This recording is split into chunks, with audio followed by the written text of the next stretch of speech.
Olá, mais uma vez aqui no canal contando a minha e outras histórias. E em tópicos anteriores eu falei de uma viagem que fizemos eu e minha mãe e meus irmãos, e mais um amigo irmão também, lá para Sergipe, e fomos de trem, né? Eu contei algumas passagens dessa viagem, mas no futuro eu até posso contar mais alguma coisa. Mas dessa vez eu me lembrei, por falar nesse famoso trem, a época de 1973, 74, quando eu comecei a acampar. E isso se deu porque num dia de carnaval lá, eu vi um episódio triste envolvendo um rapaz que eu nem conhecia, mas vi quem o machucou, e covardemente. E a partir daquela data eu resolvi não mais brincar carnaval. E juntou-se a isso um pedido de um amigo, o Biratã, que ele sempre foi chegado a isso. E ele me perguntou se eu queria ir acampar no carnaval daquele ano. Eu falei, rapaz, olha, eu acho isso uma tremenda babaquice, mas até vou. Porque eu achava aquilo ridículo, né? Os caras cheios de panela, cheios de sacola, cheios de, como é que diz? Mochila, né? Mas era uma precipitação. E eu topei. Então, fomos eu, ele e mais dois, a Ana e o Francisco. Esses últimos dois éramos vizinhos. E o Bira não, porque morava em outro bairro, mas o avô dele era nosso vizinho ali. E éramos todos como família, né? Tal entrosamento que tínhamos. Era interessante.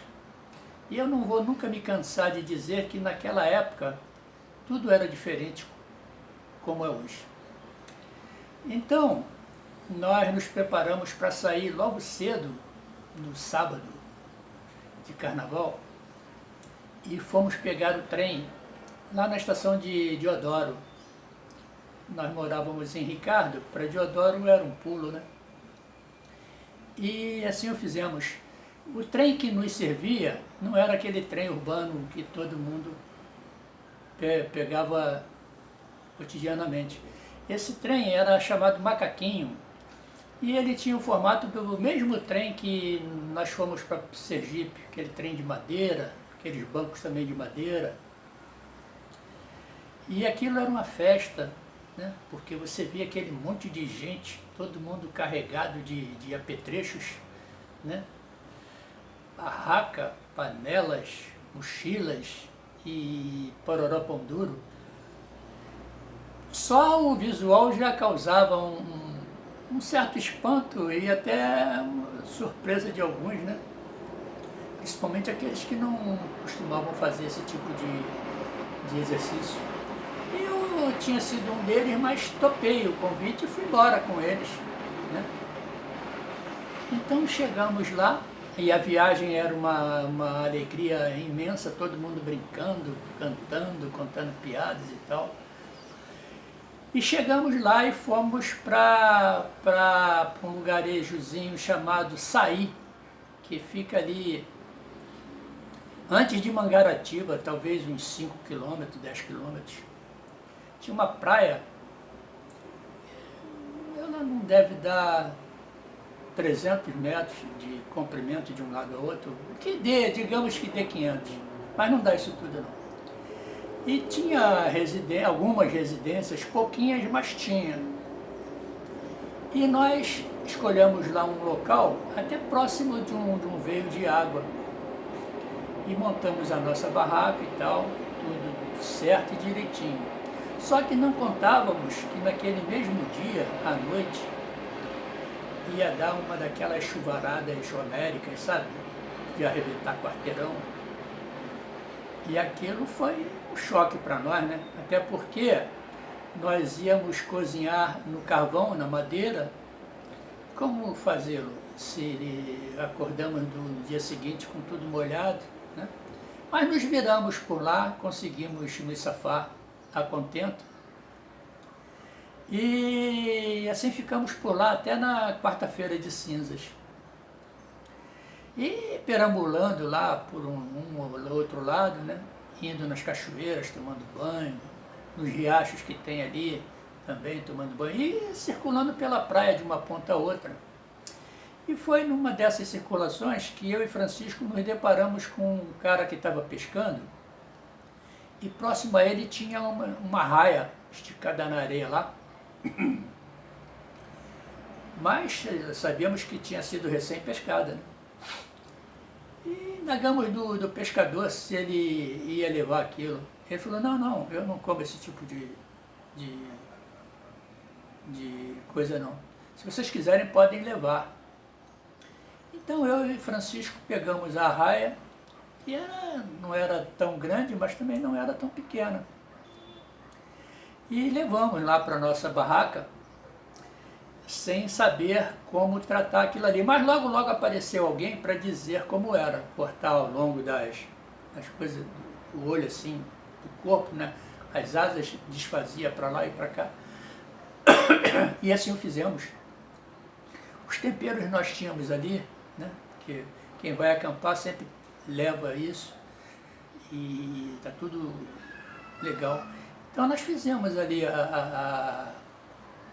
tratamos dela, limpamos tudo direitinho e fomos para a panela. Cozinhamos a bicha, né? E aquilo foi um pasto. Aí eu nunca tinha comido arraia. É um peixe, né?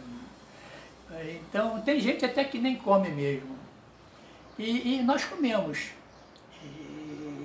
E gostamos, é claro, né? Até porque para nós aquilo tudo era uma festa. Além de novidades, era uma coisa que não tínhamos costume de fazer. Então, no acampamento, esses acampamentos que chamam selvagens, a rotina é sempre a mesma ali. Se acorda, os passarinhos cantando, o sol ainda por nascer. Aí você faz o café, né? Sempre nos primeiros nós ainda usávamos carvão e lenha. Mas depois, com o decorrer dos acampamentos que eu fiz, aí eu fui me aparelhando com barracas boas, os apetrechos pertinentes a isso, né? Bujão para lampião e para cozimento, para fogão no caso. E fora outras coisas que a gente vai levando, né? É óbvio que a preocupação é não igualar os ambientes com o nosso costumeiro aqui, urbano, né? Porque aí perde a graça. E isso acontece muito nesses acampamentos, esses campings que eles chamam aí hoje em dia, né? Já tem até um bom tempo. Ali é tudo aparelhado, tem televisão, geladeira, se bobear tem ar-condicionado e tal, né? Aí não é a mesma coisa. É claro, sempre foge um pouquinho a urbanidade, pelo menos do caos ambiente que a gente tem por aqui, mas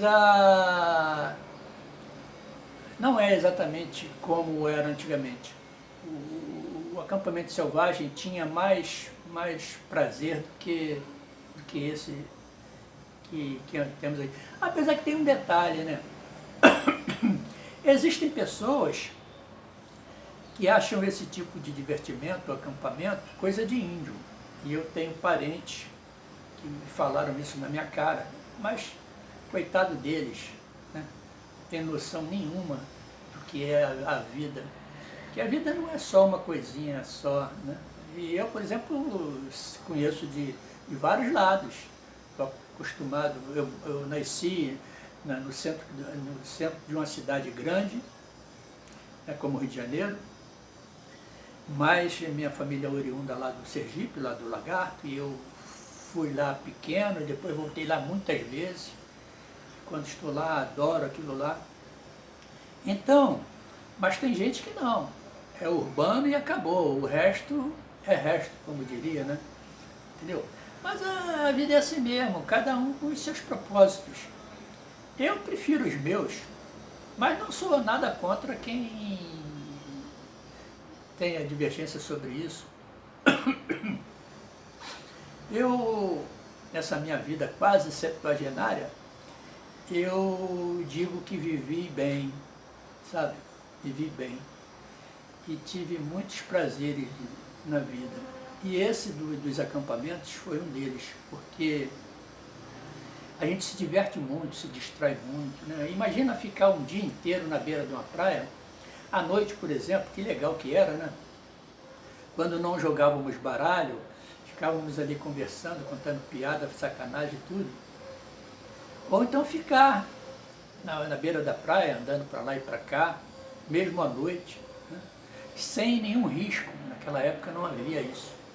Havia sim aqueles maconheiros, aquela garotada sem juízo, sem propósito, que existe até hoje, né? Que fazia uso lá dos bagulhos, mas era só maconha. Naquela época basicamente só existia maconha. Fora o odor desagradável, o resto não incomodava ninguém, né? Porque eles também fumavam o bagulho deles lá para longe e não causavam problema a ninguém. Talvez, salvo raras exceções. Eu nunca vi nenhum problema nos acampamentos que fiz. Aliás, eu tive problema já nos últimos, talvez até no último ou no penúltimo, uns ladrõezinhos, né? Mas nós tínhamos a mania de amarrar nossos apetrechos, principalmente bujãozinho de gás, aquele bujão pequeno, né? Nós amarrávamos tudo. Então o cara, para pegar, tinha que fazer barulho. E ali nós éramos 4, às vezes 6, né? Aí pronto. Mais uma vez nos roubaram. Eu não me lembro se bobeamos e tal. Mas foi o único acontecimento desagradável que eu passei. De resto não, de resto tudo era bom. Poxa, tomar banho de rio, de cachoeira, só quem fez isso sabe o quanto que é bom, né? Inclusive, o que acontece hoje em dia? Não há mais lugares tão férteis como eram antigamente. Muito garoto, até muito rapazote aí, nem sabe o que é isso. Tomar banho de uma cachoeira, né? Paciência, né? Aí caberia aos seus pais levá-los para lá. Mas hoje essa modernidade toma o tempo de todo mundo, ninguém tem tempo para nada. E não vai se perder tempo com um negócio que alguns até chamam de programa de índio, um acampamento. E eu tive parentes, eu acho que eu já falei isso, mas se não falei, mas se já falei, falo de novo. Parentes meus, que eu fui levá-los nesses lugares que eu acampava, mas não para acampar, mas só para passear um domingo. Caramba, disseram assim na minha cara que aquele era programa de índio. Eu não levei nem na esportiva, mas também não me aborreci. O problema é deles, que eles não sabem os prazeres da vida, viver encaixotado dentro de uma caixa de concreto, né, como nossos apartamentos são. Mas paciência, a vida é assim mesmo. E quem teve essa chance, essa oportunidade de ter esse tipo de vida, sabe muito bem o quanto foi bom. E infelizmente não teremos mais. Tá certo? Acredito que já expus tudo que queria. Então vou agradecendo a atenção de todos, pedindo mais uma vez que, se gostaram, repercutam junto aos seus aí, dê uma compartilhada. O canal é Contando as Minhas e Outras Histórias, tá bom? Aquele abraço para todos.